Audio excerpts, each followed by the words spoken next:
Genesis chapter 3, verses 1 through 24. Now the serpent was more clever than any wild animal which the Lord God had made. He said to the woman, "Has God really said, 'You shall not eat from any tree in the garden'?"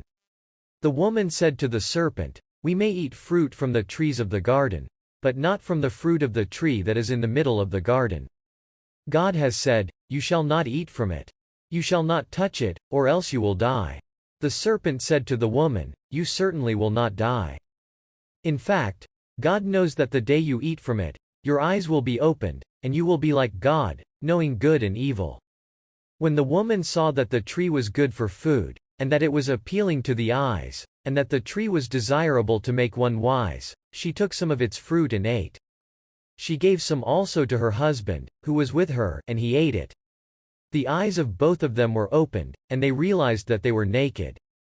They sewed fig leaves together and made coverings for their waists. They heard the voice of the Lord God, who was walking around in the garden during the cooler part of the day, and the man and his wife hid themselves from the presence of the Lord God among the trees of the garden. The Lord God called to the man and said to him, "Where are you?"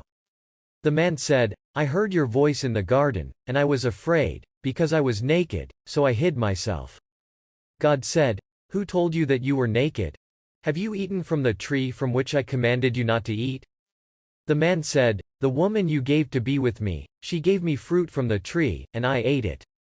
The Lord God said to the woman, "What have you done?" The woman said, "The serpent deceived me, and I ate." The Lord God said to the serpent, "Because you have done this, you are cursed more than all the livestock, and more than every wild animal. You shall crawl on your belly, and you shall eat dust all the days of your life. I will put hostility between you and the woman, and between your seed and her seed. He will crush your head, and you will crush his heel." To the woman he said, "I will greatly increase your pain in childbearing. With painful labor you will give birth to children. Your desire will be for your husband, but he will rule over you." To Adam he said, "Because you listened to your wife's voice and ate from the tree about which I commanded you, you shall not eat from it. The soil is cursed on account of you. You will eat from it with painful labor all the days of your life. Thorns and thistles will spring up from the ground for you, but you will eat the crops of the field. By the sweat of your face you will eat bread until you return to the soil, for out of it you were taken. For you are dust, and to dust you shall return."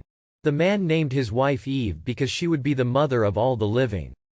The Lord God made clothing of animal skins for Adam and for his wife and clothed them.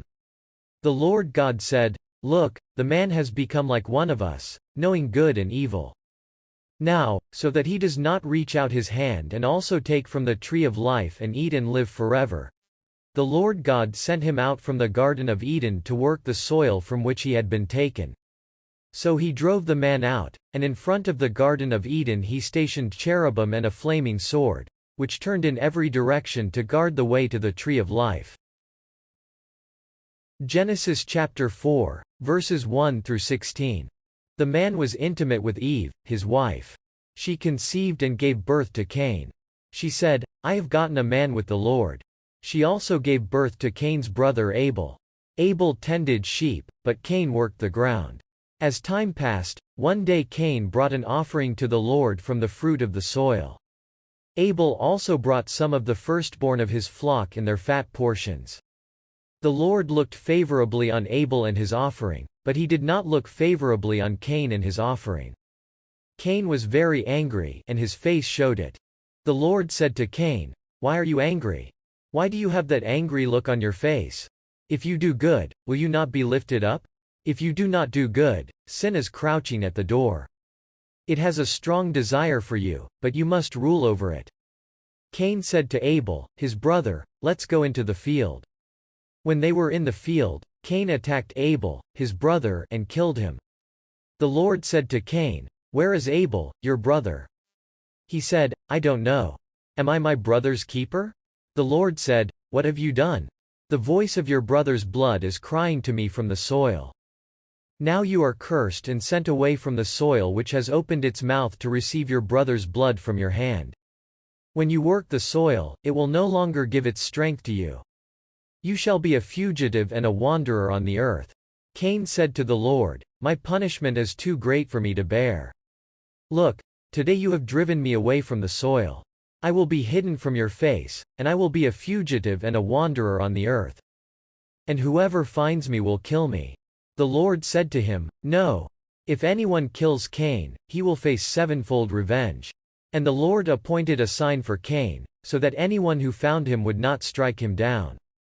Cain went out from the Lord's presence and lived in the land of Nod, east of Eden.